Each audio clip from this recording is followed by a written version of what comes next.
Olá pessoal, bem-vindas, bem-vindos, bem-vindes à terceira aula de filosofia do núcleo virtual, certo? Hoje eu preparei uma aula um pouco diferente, mas eu acho que vai ser produtivo, né?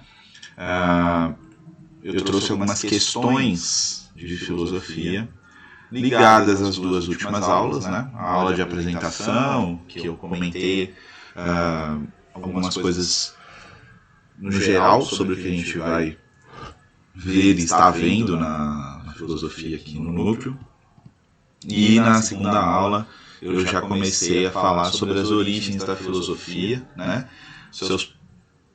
A sua versão mais hegemônica, os seus questionamentos. E aí eu acho que, vendo as questões, a gente vai poder ter uma noção mais real, mais concreta de como elas podem aparecer, certo? Por quê? A gente estuda aqui uma visão crítica, né? A gente sempre vai questionar o que a gente está estudando, mas é importante também lidar com o fato de que as provas, né, as questões, elas têm uma certa tendência que a gente precisa saber lidar com elas, né? Precisa saber responder da maneira que elas pedem, apesar de às vezes a gente não concordar integralmente com o conteúdo das questões. Então a ideia aqui é a gente ler as questões e eu vou comentar então esses detalhes, né, que vocês podem encontrar e quais são as estratégias ali para vocês responderem, né, sem que a visão crítica seja deixada de lado, certo?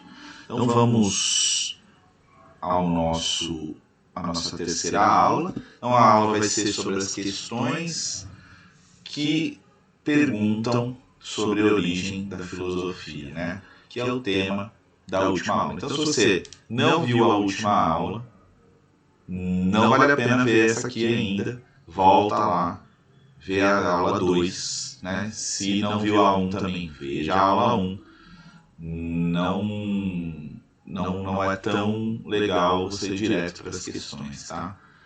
A gente tem uma conversa aí acontecendo e ela é importante para que vocês possam responder com maior qualidade, certo? Vamos lá.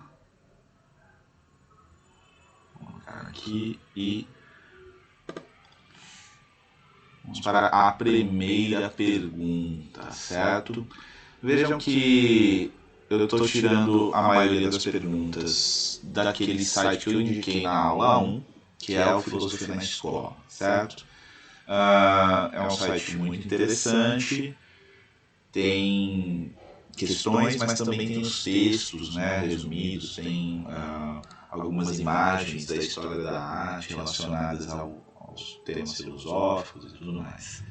Para um estudo introdutório da filosofia, é um site interessante para quem está começando agora. É um site interessante, certo? Então vamos lá. A primeira questão,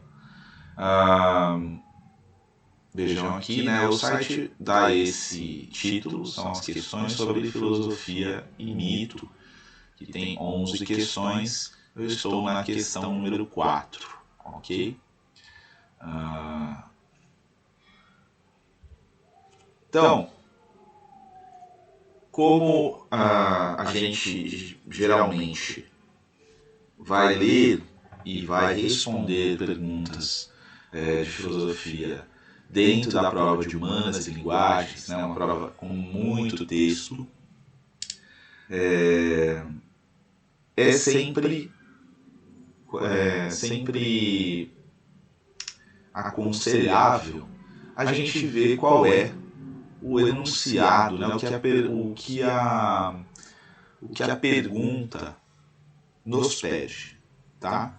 Vai ter perguntas que vão pedir para a gente identificar a resposta correta, vai ter perguntas que a gente vai ter que identificar a resposta incorreta, vão ter perguntas que vão apontar 2, 3, até 4 opções e elas vão nos perguntar quais das 4 são corretas.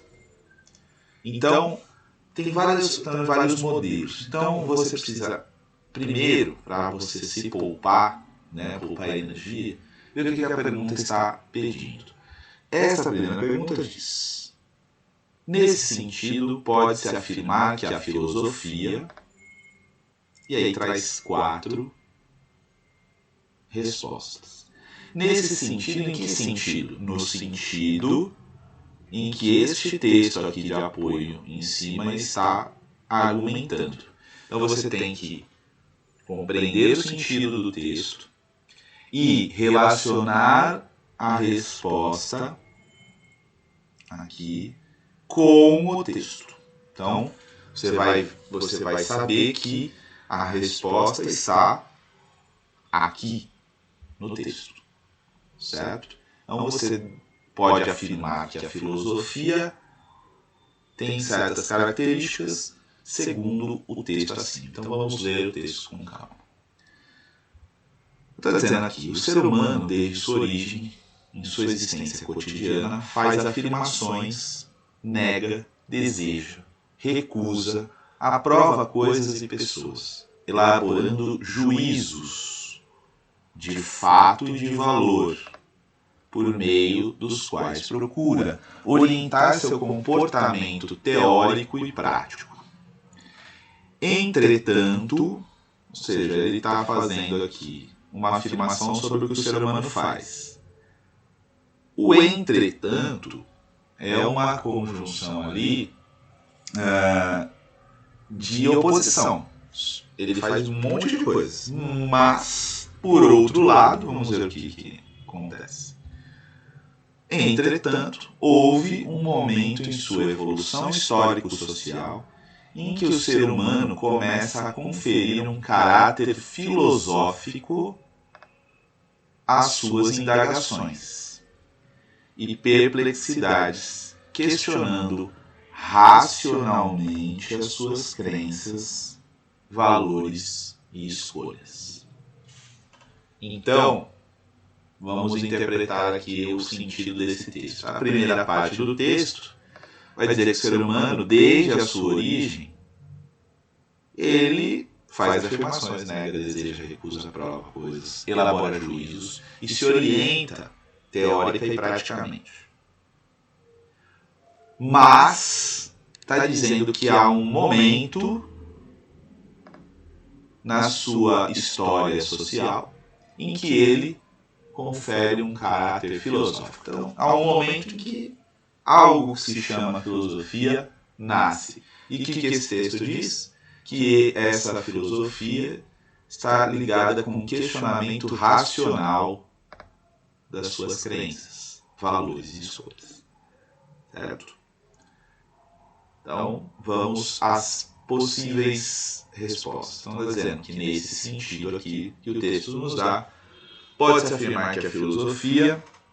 Então, resposta A, que a filosofia é algo inerente ao ser humano, desde a sua origem, e que, por meio da elaboração dos sentidos, das percepções e dos anseios humanos, procura consolidar nossas crenças e opiniões. Veja aqui que ele coloca uma série de palavras que estão lá no texto de cima, mas é preciso entender o sentido dessas palavras. Algo inerente ao ser humano desde a sua origem quer dizer que é algo que já faz parte do ser humano desde a sua origem. O que faz parte? A filosofia. Pode-se afirmar que a filosofia faz parte do ser humano desde a sua origem? Segundo o texto ali em cima, não. Por quê? Ela faz parte de um momento da evolução. Então a resposta A não poderia ser, porque se houvesse filosofia desde a sua origem, não haveria um momento em que ele começa a filosofar? Certo? Então aqui a resposta A não pode ser. Certo? Vamos a B então. Então a A nós eliminamos. A resposta B diz assim: pode-se afirmar que a filosofia existe desde que existe o ser humano. Gente, táticas de leitura. Se a primeira resposta está errada, porque não havia filosofia desde a origem, então a B já começa a frase, já começa a resposta errada também. Porque desde que existe o ser humano, não existe filosofia. Ela aparece em um determinado momento da evolução histórico-social. Está aqui em cima. Certo? Não havendo um local ou época específica para seu nascimento. O que nos autoriza a afirmar que mesmo a mentalidade mítica, que tem a ver com os mitos, é também filosófica e exige o trabalho da razão. Nós vimos na outra aula que o mito se diferencia da filosofia. Então, tanto pelo conteúdo do texto, quanto pelas nossas aulas, os nossos conhecimentos prévios, a gente sabe que a B não pode ser, porque a filosofia não está lá desde sempre, desde que o ser humano existe, e também a filosofia não é algo igual ao mito, certo? Então a B também não pode ser. A resposta C diz: pode-se afirmar que a filosofia inicia sua investigação quando aceitamos os dogmas e as certezas cotidianas que nos são impostos pela tradição e pela sociedade, visando educar o ser humano como cidadão. Então, vamos lá. Dogmas são verdades impostas, né? Isso aqui não pode ser questionado. Então, a filosofia pode se iniciar quando se aceita as verdades impostas e as certezas pela tradição e pela sociedade? Não. Lembra que a gente falou que a filosofia aqui, ó, o caráter filosófico, ó, como está no texto, ele questiona. Então, se ele questiona racionalmente, ele não pode ser algo que simplesmente aceita dogmas e certezas. Então, por eliminação, por incompatibilidade ali com o texto de cima, a C também não pode ser. Então, por fim, pode-se afirmar que a filosofia surge quando o ser humano começa a exigir provas e justificações racionais que validam ou invalidam suas crenças, seus valores e suas práticas, em detrimento da verdade revelada pela codificação mística. Essa última parte aqui é uma pegadinha. Se a gente não sabe o que é essa palavrinha detrimento, quando vem a palavra mística aqui, dá uma confundida. Mas a primeira parte dessa resposta está de acordo com o texto ali em cima. A filosofia surge quando o ser humano começa a exigir provas racionais, né? Questionando racionalmente seus valores, crenças e escolhas. Aqui, crenças e valores. Em detrimento significa eu escolho a razão e deixo de lado a mística, o mito. Ok? Então a resposta correta aqui é a resposta D. Ok? Então esta é uma questão interessante sobre a origem da filosofia. Agora, vamos olhar essa questão do ponto de vista crítico. Ela não diz exatamente onde e quando este momento de evolução histórico-social Acontece. O que é interessante, porque nós vimos que, e vamos ver nas próximas questões, que a Grécia Antiga é um marco muito importante, porque a própria palavra da filosofia, né, vamos ver uma questão sobre isso, é de origem grega, filosofia, mas vimos também que indagações racionais de crenças e valores e escolhas, né, também estavam presentes em outras sociedades até anteriores à Grécia. Então, há diversas origens em que o ser humano passa a conferir esse caráter filosófico às suas indagações, aos seus questionamentos. Certo? Então vamos para a próxima questão. Vamos lá. Esta questão sobre mitologia grega, que é muito, pode, né, cair trazendo questões mais históricas, mas ela também faz parte ali da filosofia. Vamos ver, é uma questão mais densa, né, tem um texto um pouco mais complexo e a gente vai precisar ler com mais atenção essa aqui. Então, vamos seguir a nossa tática e vamos ver o que a pergunta nos pede. Vamos lá. Com base no texto, então, ou seja, o texto tem que ser levado em consideração, e em seus conhecimentos sobre a função dos mitos na Grécia arcaica, na Grécia Antiga, assinale a alternativa correta. Então, vamos ter que encontrar a alternativa correta entre essas 5 alternativas. Então, ele vai dizer, bom, é no texto, mas é também nos seus conhecimentos sobre mitos. Então, quando é assim,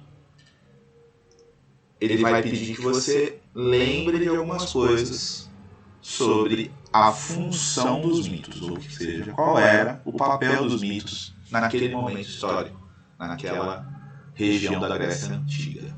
Ok? Então aqui, vocês podem ver que é uma citação, né? Uma grande citação, começa com aspas, termina com aspas.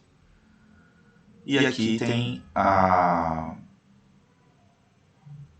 fonte, né? O autor é o Otto. O livro é Os Deuses na Grécia Antiga, a imagem do divino na visão do espírito grego, certo? Então, o que ele vai falar? Os poemas homéricos têm por fundamento uma visão de mundo clara e coerente. Manifestam-se quase a cada verso. Então, tem uma linguagem meio rebuscada, vamos com calma. Os poemas homéricos são os poemas do Homero, né? Um personagem na qual são atribuídos vários poemas muito antigos que tem deuses como personagens, tem humanos, tem criaturas mitológicas, né? E aqui o autor já começa dizendo que esses poemas, essas histórias mitológicas, têm uma visão de mundo clara e coerente, ou seja, está dizendo que mesmo os poemas que trazem mitos, trazem com ele uma visão de mundo. Manifestam-na, aqui é uma forma de se referir à visão de mundo, né? A visão de mundo se manifesta quase a cada verso, pois colocam em relação com ela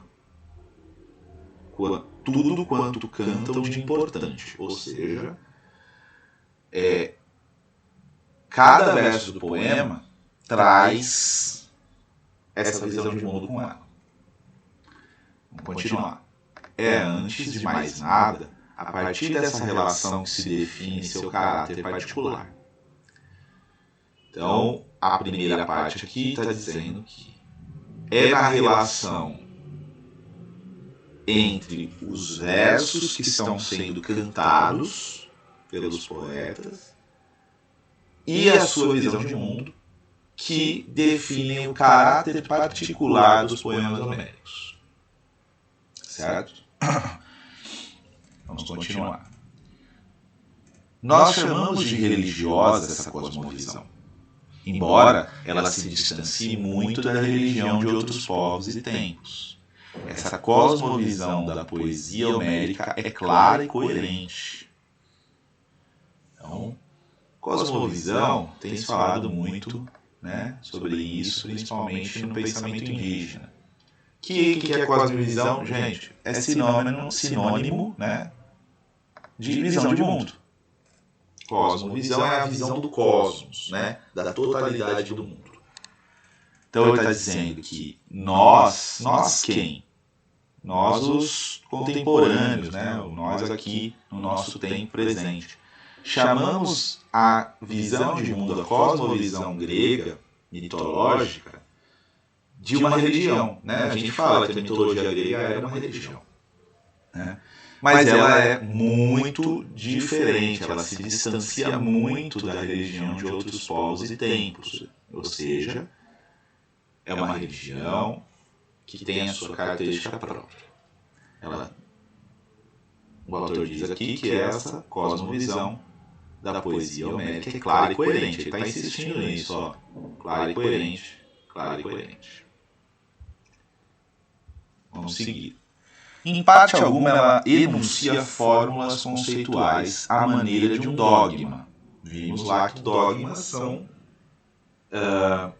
verdades impostas, ou seja, a visão de mundo que está lá no Homero não vai trazer verdades absolutas e impostas. Isso é importante. Antes, ou seja, em vez de fazer isso, se exprime vivamente em tudo que sucede, em tudo que é dito e pensado. E embora, no pormenor, muitas coisas resultem ambíguas, em termos amplos e no essencial, os testemunhos não se contradizem. Então ele diz assim: em vez de dizer verdades absolutas e impor elas como dogmas, a visão se exprime vivamente, ou seja, é na vida que ela aparece, em tudo que é dito e pensado. E embora, no pormenor, ou seja, nos detalhes, muitas coisas são ambíguas, ou seja, têm significados, no mínimo 2 significados, né? Ambíguo quer dizer isso, né? Significa isso, mas isso também. Em termos amplos e no essencial, ou seja, no geral e no que é importante, os testemunhos não se contradizem, ou seja, o que os poemas homéricos trazem, a cosmovisão mitológica grega traz, não é contraditório. É possível, com rigoroso método, reuni-los, ordená-los, fazer-lhes o cômputo, né, computar, né, organizar em dados e tal.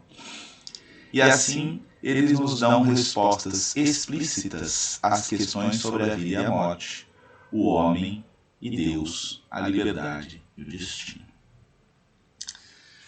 Então ele está dizendo que, mesmo na mitologia grega, né,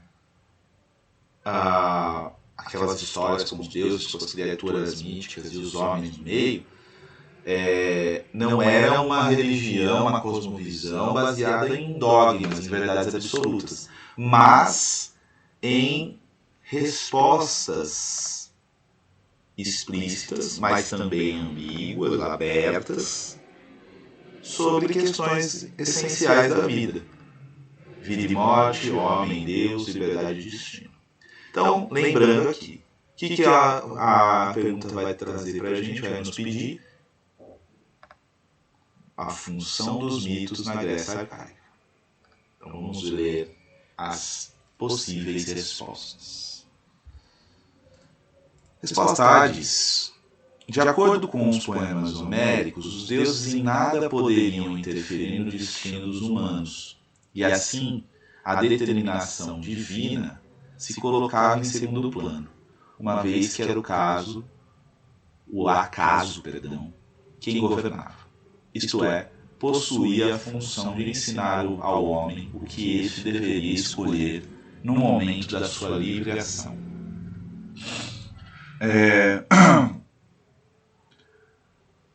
Aí a gente, essa primeira alternativa vai pedir um conhecimento prévio sobre mitologia grega.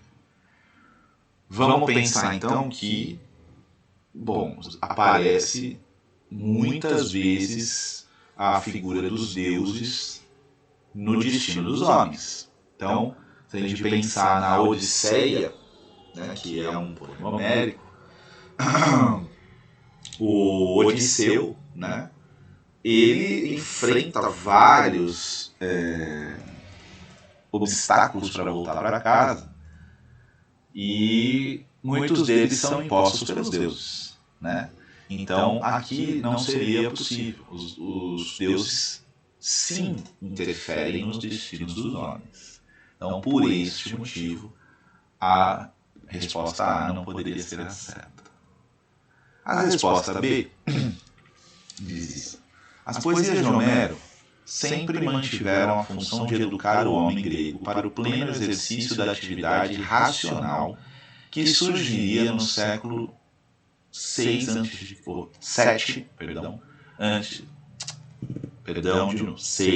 5 mais 1, 6. Professor confundindo. No século 6 a.C., uma vez que, de acordo com historiadores e helenistas, não houve uma ruptura na passagem do mitos para o logos, mas sim um processo gradual e contínuo de enraizamento histórico que culminou no advento da filosofia. Aqui tem uma pegadinha também, né? A primeira parte diz assim: as poesias sempre mantiveram a função de educar o homem para o pleno exercício da atividade racional que surgiria no século IV. Como que ela preparava o ser humano para uma coisa que ainda ia surgir? Ela é muito mais antiga, certo? E a segunda parte também, a primeira é uma parte estranha, né, logicamente pensando. A segunda parte vai trazer uma coisa que a gente viu na aula passada. Há sim uma ruptura de um modo de ver mitológico para um modo de ver filosófico.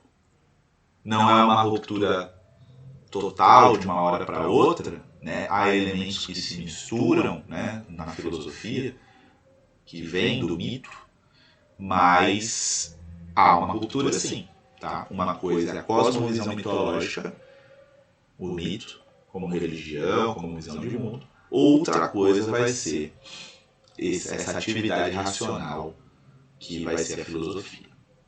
Certo?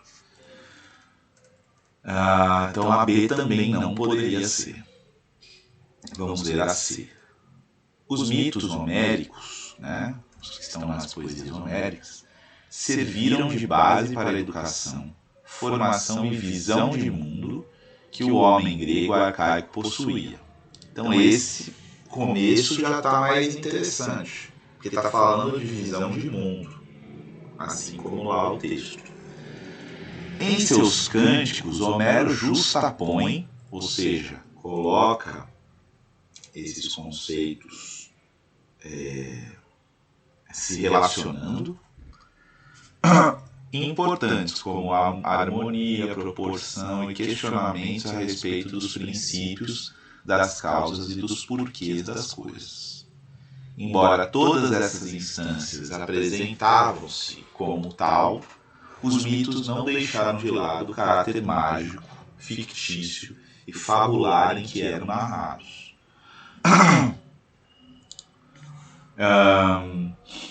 Aqui me parece uma resposta interessante.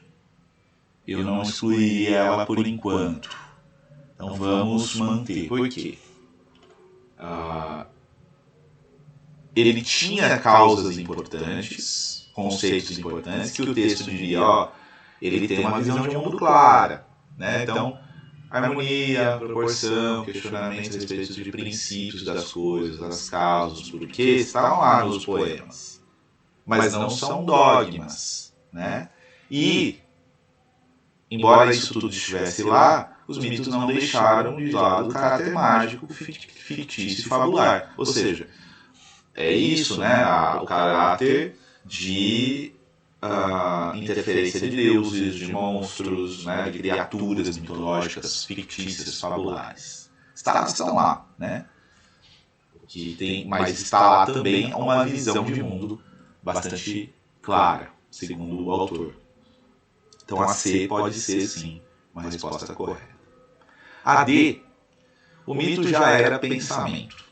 Ao formalizar os versos de sua poesia, Homero inaugura uma modalidade literária bem singular no Ocidente. As ações dos deuses e dos homens, por exemplo, sempre obedeceram a uma ordem pré-estabelecida, a qual sempre revelou uma lógica racional em funcionamento. Essa aqui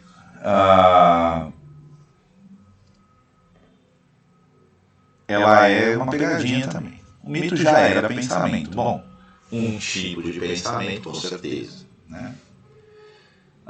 O meu problema aqui é as ações dos deuses e dos homens sempre obedeceram a uma ordem pré-estabelecida, a qual sempre revelou uma lógica racional em funcionamento. Então aqui está falando que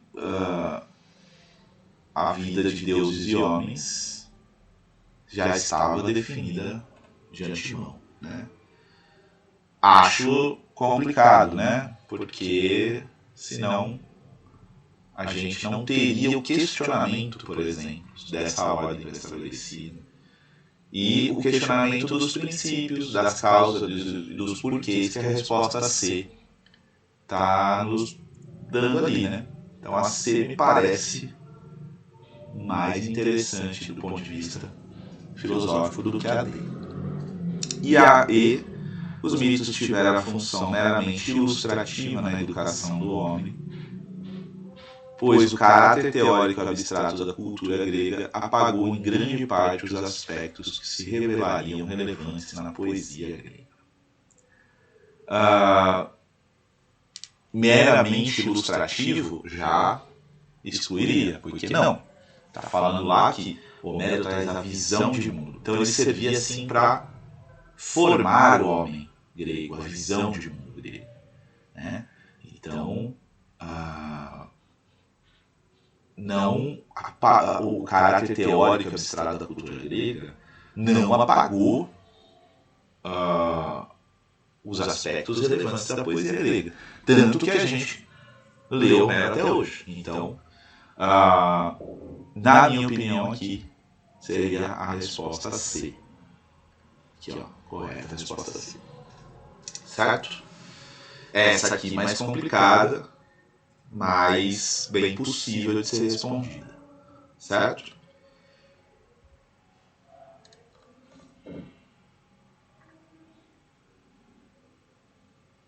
Vamos ver aqui. Temos mais duas questões. E aqui eu acho que elas vão ser mais rápidas. Então essa aqui é uma questão do Enem de 2020. Tá? Ela tem a ver com o que a gente discutiu na última aula sobre as questões das origens, né? Então ela vai dizer aqui, vamos lá. De acordo com o texto, vamos primeiro ver o que ela nos pede. De acordo com o texto, a arte mencionada é importante para os povos que cultivam por colaborar para... Então, mesma coisa. Vai pedir uma resposta de acordo com o texto. O Enem tem essa característica. Geralmente ele vai usar os textos de apoio, né? Mais do que os conhecimentos prévios, o que é muito bom para a gente. Só que vocês precisam ler com muita atenção para encontrar essa resposta na interpretação. Certo? Então ele vai dizer que há uma arte mencionada e ela é importante para os povos, por colaborar para alguma coisa. Vamos ver. Então aqui é o Kitserbo, né? A arte pré-histórica africana. Está nos livros muito interessantes sobre a história geral da África, que estão em domínio público. Vocês podem procurar esse livro aí, vocês encontram na internet, de grátis.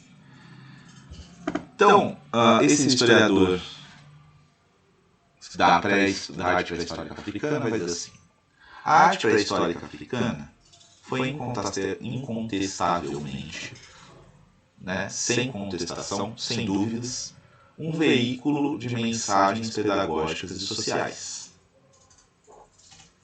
Os San, que constituem hoje um povo mais próximo da realidade das representações rupestres, afirmam que seus antepassados lhes explicaram sua visão do mundo a partir desse gigantesco livro que são as galerias.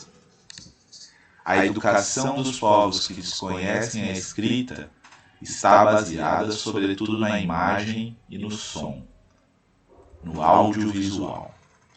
Olha que interessante, né? Quando você olha assim, você fala, mas está falando de arte pré-histórica, né? Eu posso achar que é uma pergunta de arte, é uma pergunta de história, e pode ser, mas também pode ser uma pergunta de filosofia. Por quê? Porque ela vai falar sobre a função, né, da visão de mundo. Lembra que a gente estava vendo a visão de mundo lá na última pergunta? Então tem uma função aqui de educação das pessoas que não estava simplesmente no discurso racional. Estava na imagem e no som.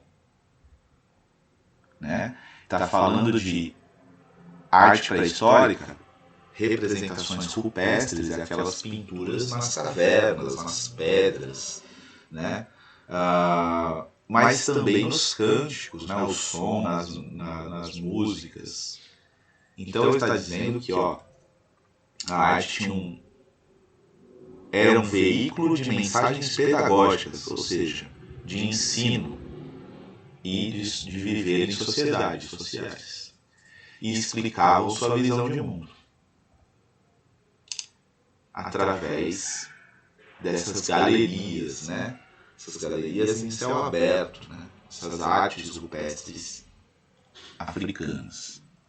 Então ela está dizendo que a arte ali que está sendo mencionada, qual é a arte pré-histórica africana, ela é importante para os povos que a cultivam por colaborar para. Então, a arte pré-histórica africana colabora para o quê? Rejeição de práticas exógenas, né?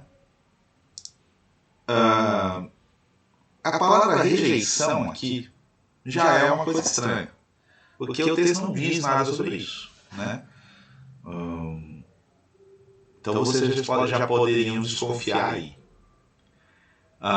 Exógeno é uma palavra que pode referir a algo que tivesse a ver com práticas fora da cultura, né? Então acho que por aí não é um caminho, né? Eu rejeitaria essa questão. Expansão da propriedade individual. Não se fala de individualidade aqui, se fala de trocas pedagógicas, sociais, né? Antepassados, explicando sua visão de mundo por meio da arte. Também palavras estranhas ao texto. Transmissão dos saberes acumulados. Aqui eu já acho interessante, porque justamente está falando de uma arte que transmite, né, mensagens pedagógicas, sociais, visão de mundo, coisas que são saberes que se acumulam durante a história, né? Eu gosto dessa alternativa. surgimento dos laços familiares. Ali fala de antepassados, a gente poderia pensar em família e tal, mas não está falando exatamente disso, né? Também. Falando de um povo, né? Então, aqui me parece meio desajustado com o texto. E ruptura da disciplina hierárquica. Também é uma coisa que está fora ali do contexto. Não está se falando de hierarquia, né, de organização, de quem é superior, de quem é inferior dentro da sociedade, né, de poder político, religioso, por exemplo. Não está falando disso, né? Então, a resposta que está mais ajustada, tem mais a ver com o contexto do texto, é essa aqui. Certo? Resposta certa. Ok? E a última questão...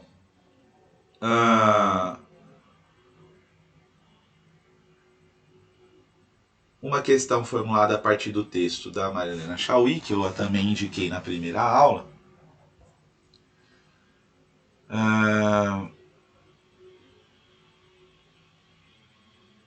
Vamos ver o que a questão nos pede. Então, a questão nos pede. No texto, a filósofa Marilena Chauí define o sentido da palavra filosofia, criada por Pitágoras. Comentei também isso na última aula, certo? Pitágoras, filósofo pré-socrático, matemático, que é considerado o primeiro a usar este termo, filosofia. A filosofia nasce com o objetivo de, ou seja, qual é o objetivo do nascimento da filosofia? E aqui, lembrando que a nossa visão crítica diz: a Grécia, uma das origens, né, da filosofia. O texto da Marilena começa: a palavra filosofia é grega, é composta por duas outras, filo e sofia. Filo deriva-se de filia, que significa amizade, amor fraterno, respeito entre os iguais. Sofia quer dizer sabedoria, e dela vem a palavra sophos, sábio. Filosofia significa, portanto, amizade pela sabedoria, amor e respeito pelo saber. Filósofo, o que ama a sabedoria, tem amizade pelo saber, deseja saber. Assim, a filosofia indica um estado de espírito, o da pessoa que ama, isto é, deseja o conhecimento, o estima, o procura e o respeita.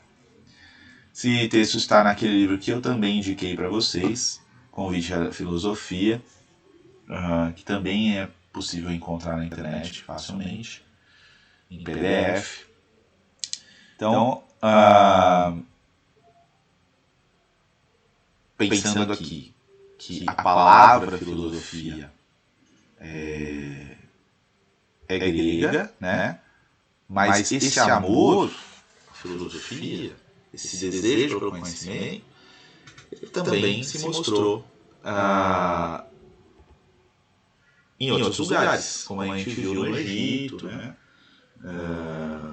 Como a gente pensou nas sociedades orientais antigas, ou seja, a palavra filosofia, o modo de pensar filosófico se estrutura a partir da Grécia Antiga ali, mas essa atividade racional que buscava questionar as suas práticas e teorias, né? Que buscava o conhecimento, amava o conhecimento, talvez tivesse outros nomes em outros lugares ao mesmo tempo. Tá? Mas, como vocês podem ver, a origem grega da filosofia é bastante pedida nas questões. Então, por mais que a gente tenha esse questionamento sobre qual é a verdadeira origem, e eu acho, como eu disse, eu acho que não é por aí que a gente tem que ir, que as origens são várias e múltiplas. A versão hegemônica, a versão mais pedida dos vestibulares, é a origem grega da filosofia. Tá? Então vamos fazer as questões pensando nisso, mas sem deixar os nossos questionamentos de lado e continuar pensando nisso. Né? Então, voltando à pergunta, a filosofia nasce com o objetivo de A. Concordar com explicações dadas pela mitologia. Vimos nas outras questões que não, né? Uma coisa é uma coisa, outra coisa é outra coisa. Por mais que a mitologia tenha influenciado bastante a filosofia, né? Até hoje. Mas não é. Né? Então não concorda com as explicações da mitologia. Pelo contrário, vai questionar as explicações da mitologia. B. Filosofia nasce com o objetivo de questionar o conhecimento mítico, que tem a ver com mitologia, e buscar explicações lógicas e racionais para o universo. Lembra que eu coloquei na última aula logos e mitos? Aqui me parece a resposta correta já de cara, né? Muito difícil a gente encontrar uma melhor, vamos ver. Demonstrar a impossibilidade de construção de um conhecimento verdadeiro. Aqui totalmente ao contrário do que a filosofia acredita, né? Já que ela, o amor ao conhecimento, como ela quer demonstrar a impossibilidade de construir um conhecimento verdadeiro? Não pode ser, né? E D. Atentar contra os deuses e desenvolver uma sociedade sem crenças. Aqui é uma pegadinha sobre o senso comum da filosofia. Muita gente, né, em sala de aula me pergunta: professor, por que todo professor de filosofia não acredita em Deus? Ou por que os filósofos não acreditam em Deus? Isso é a maior fake news, porque a maioria dos filósofos eram crentes em alguma coisa. Né? Os filósofos gregos eram crentes na mitologia, os filósofos árabes eram crentes no islamismo, os filósofos europeus, a grande maioria era cristão, né? Seja católico, seja protestante. E claro, tem os filósofos ateus, os filósofos agnósticos, mas não é verdade que eles são maioria. Né? Então a filosofia não vai atentar contra os deuses, né? Nem sempre. Alguns filósofos sim, mas não dá para dizer que a filosofia faz isso. E também desenvolver uma sociedade sem crenças é impossível, né? Assim, mesmo para o conhecimento é preciso crer que ele é verdadeiro, né? Então, essa resposta também não é. Então, a resposta é A, B. Certo? Aqui, ó. Resposta B. Filosofia nasce a partir da curiosidade, do amor ao conhecimento. Assim, os primeiros filósofos questionaram as explicações dadas pela mitologia e buscaram construir um conhecimento baseado no logos, na razão, com o objetivo de descobrir a verdade sobre o universo. Certo, pessoal? Então, ficamos por aqui hoje. Lemos aí 4 questões relacionadas à origem da filosofia. Espero que vocês